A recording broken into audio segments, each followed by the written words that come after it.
চোখ লাল হবে, কানের পাশ দিয়ে ফুলে যেতে পারে। 2-3 দিন পরে আস্তে আস্তে জ্বরটা বাড়তে থাকে এবং গায়ে ফোস্কা মতো লাল লাল চিহ্ন হতে পারে। কক্সবাজার সহ সারা দেশে ইতিমধ্যে একটি খবর আমরা সবচেয়ে বেশি গুরুত্ব পাচ্ছে, এটা হচ্ছে হামের প্রাদুর্ভাব বেড়েছে। কক্সবাজারে ও পর্যটন নগরী কক্সবাজারে এই হামের প্রাদুর্ভাব বেড়েছে বলে আমরা স্বাস্থ্য বিভাগ সূত্রে জানতে পেরেছি। আমরা আছি এখন কক্সবাজার সিভিল সার্জন অফিসে।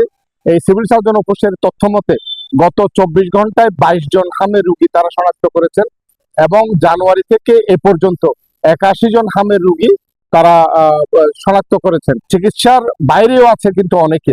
এই যে হঠাৎ করে হামের রোগী বেড়ে যাওয়া, এটা নিয়ে কক্সবাজার স্বাস্থ্য বিভাগ তারা নিজেরাও অনেকটা উদ্বিগ্ন। হামের যথেষ্ট টিকা মজুদ আছে, প্রায় 1 লাখের উপরে টিকা তাদের মজুদ আছে, এটা নিয়ে আতঙ্কিত হওয়ার কিছু নাই। একটা বিষয় হচ্ছে হাম, এটা বিশেষ করে ছোট বাচ্চাদের হয়ে থাকে বেশিরভাগ। তবে এখানে যেটা আমরা বলতে চাই, ডাক্তাররা বলছেন হাম হচ্ছে ছোঁয়াচে রোগ। এই জন্য যাদের হাম হয়েছে বা হামের লক্ষণগুলো দেখা যাচ্ছে, তাদের কাছ থেকে অন্য বাচ্চাদের দূরে রাখার একটা পরামর্শ দিয়েছেন।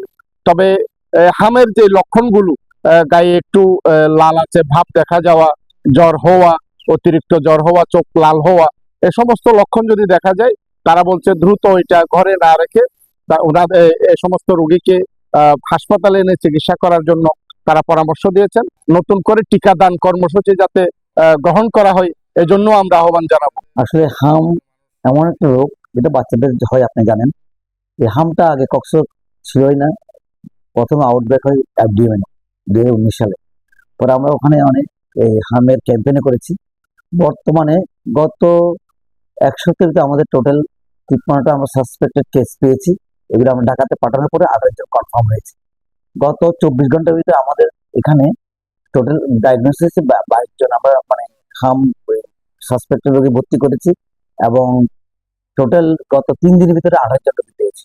সবচেয়ে এই ঝুঁকিপূর্ণ এলাকা হচ্ছে মহেশখালী, ওখানে ভয়ানক, এবং ছোট মহেশখালী, রামুর মিঠাচুরি এবং কক্সবাজার পৌরসভার 7 নম্বর ওয়ার্ড, এটা কালোর দোকান, পাহাড়তলি এবং রুমালিচর, ওই জায়গায় রোগীগুলি বেশি পাওয়া যাচ্ছে।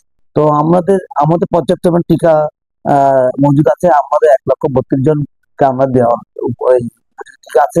চোখ লাল হবে, কানের পাশ দিয়ে ফুলে যেতে পারে। 2-3 দিন পরে আস্তে আস্তে জ্বরটা বাড়তে থাকে এবং গায়ে ফোস্কা মতো লাল লাল চিহ্ন হতে পারে।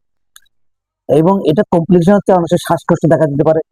অনেক সময় দেখা যায় কি যে মেনিঞ্জাইটিস হতে পারে, কনভালশন হতে পারে, খিঁচুনি হতে পারে এবং বাচ্চা খাওয়ার রুচি কমে যায়, বমি করতে থাকে। ওইসব বলতে সিরিয়াস কন্ডিশন এগুলি হলে আমরা দ্রুত ডাক্তার শরণাপন্ন হতে পারি। করোনাকালীন সময় আমরা এটাকে একজন ছিল, আমরা মাস্ক পরেছি এবং আমরা অ্যালার্ট থাকার কারণে আমরা এটা দ্রুত কন্ট্রোল করতে পারি। তো যদি সবাই যদি সচেতন হয়, ইনশাল্লাহ এটা আমরা কন্ট্রোল করতে পারবো। টিকা না দেওয়ার কারণে বাচ্চাদের এই রোগের সৃষ্টি, হামের অসুস্থতা সৃষ্টি হয়। আমাদের 9 মাস যখন পূর্ণ হবে, বাচ্চাদের এই হাম টিকাটা অবশ্যই দিতে হবে। 9 মাস এবং 15 মাস পূর্ণ হলে। যদি 9 মাস পূর্ণ হওয়ার পর বাচ্চাদের হাম টিকাটা না দেওয়া হয় এবং 15 মাস পূর্ণ হলে সেকেন্ড ডোজ টিকাটা না দেওয়া হয়, তাহলে এই রোগের অবশ্যই সৃষ্টি হবে। এটা 100% শিওর।